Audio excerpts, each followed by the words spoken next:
Opinion: why election night 2021 was bad for Donald Trump. Glenn Youngkin's victory in Virginia undermined the idea that Trump, and only Trump, knows the secret to Republican success. Tuesday was a boffo night for the Republican Party, and not such a great night for Donald Trump. It's not as though the interests of the two are diametrically opposed, but they are in tension. To the extent that the GOP shows that it can thrive without former President Trump being on the ballot or even at the center of attention, it undermines the idea that he, and only he, knows the secret to Republican success. Glenn Youngkin's victory in the Virginia gubernatorial election is a particular threat. There's no doubt that the former Carlyle Group CEO assembled a geographic and demographic coalition, heavily rural and non-college educated, that reflects a change that Trump accelerated and cemented, and that Youngkin's full-throated attack on critical race theory showed an unapologetic attitude to cultural politics that had Trumpian overtones. Fundamentally, though, Youngkin did it his own way, not Trump's, and still turned out Trump voters in droves, while eroding Terry McAuliffe's margins in areas where the Democratic advantage once seemed insurmountable. Youngkin's path to victory was one that Trump himself or any of his epigoons would have been incapable of, and Republican officials will duly take note, even if they don't explicitly say so. For Trump, being radioactive had its uses. It meant he'd dominate news cycles, which he considered a good in and of itself, and bonded his base even more strongly to him.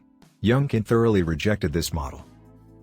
His approach from the beginning was to soften his image, assuming that base Republican voters would support him even if he was branded as a nice guy and voters otherwise not willing to listen to a Republican would give him a chance. He was right. Relatedly, Trump almost always eschewed unifying rhetoric unless giving a speech from a teleprompter. By inclination and design, he was fine with division so long as he could be assured that his people were with him. Youngkin couched his appeal in unifying rhetoric about bringing all Virginians together, on the common-sense assumption that it would make his candidacy and policy positions more acceptable to fence-sitters. With all the focus on CRT, it's easy to forget that exit polls showed that the economy was the top issue in the campaign. Youngkin emphasized the cost of living, and called for suspending an increase in the gas tax and ending the state's grocery tax. According to the Washington Post, Youngkin won among voters who cared most about the economy, 55%-44%. Youngkin's approach here was entirely conventional. It ran in the well-worn, practical-minded tradition of how Republicans had won their last two gubernatorial victories in Virginia, namely, Bob McDonnell's Bob's for Jobs campaign in 2009 and Jim Gilmore's campaign in 1997 promising to eliminate the personal property tax on automobiles. It is undoubtedly true that Youngkin wouldn't have prevailed without hitting education hard, and that CRT is a winning cultural issue for the GOP. But Youngkin's position on education was more complicated than commentators both celebrating and lamenting his victory sometimes acknowledge. What first brought education to prominence was widespread school closures during the pandemic, and a key part of Youngkin's message was increasing educational standards and paying teachers more, positions with obvious appeal to the center. Nor is it the case that it is only because of Trump that the GOP has learned to fight on cultural terrain.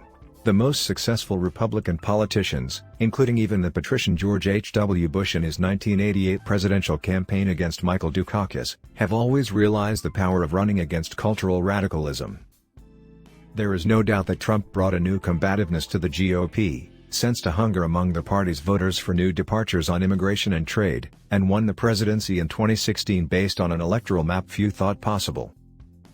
But Trump has lived off the legend of 2016. Only he knows how to win or fight, and he holds the key: a working class-based electoral coalition that no one else understands as instinctively or as well. Trump's image as the wizard of winning was always doubtful. In 2016, some Republican Senate candidates notably outperformed him in their states. In 2020, Republican House candidates also outperformed Trump, not by enormous margins, but enough to make a difference. As Bill Galston of the Brookings Institution points out, if Trump had gotten the same number of votes in Georgia as Republican House candidates, he would have won the state by 16,000 voters, rather than losing it by 12,000, thus saving Sidney Powell the trouble of coming up with elaborate fantasies for why he lost and making the lives of a Republican governor. Brian Kemp and Secretary of State Brad Raffensperger much easier. Trump's magic was to a large extent based on running against a very unpopular candidate, Hillary Clinton, and in a race where he could lean on the Electoral College. He never had to aim for 50% plus one. but 47% and just the right breaks in the battleground states. This is not a sustainable or readily replicable model. Now, Youngkin, who at the end of the day is a Glenn Youngkin Republican, exceeded Trump's 2020 margins in the reddest parts of Virginia. In Southside Virginia, Trump won by 22 points, Youngkin won by 36. In Southwest Virginia, Trump won by 45, Youngkin by 53. In the Shenandoah Valley, Trump won by 22, Youngkin by 33. In the Upper Tidewater, Trump won by 16, Youngkin by 28. The danger to Trump's standing in the GOP isn't that he'll be flatly repudiated or ever stop being popular, rather that he's no longer viewed as central or essential as he has been over the last 5 years. Worried that he's not getting enough credit for Virginia, Trump said on Wednesday that there's no way Youngkin would have won without MAGA voters. True enough. Youngkin needed to get them out and did, without Trump campaigning for him and barely mentioning his name. Therein lies a tale.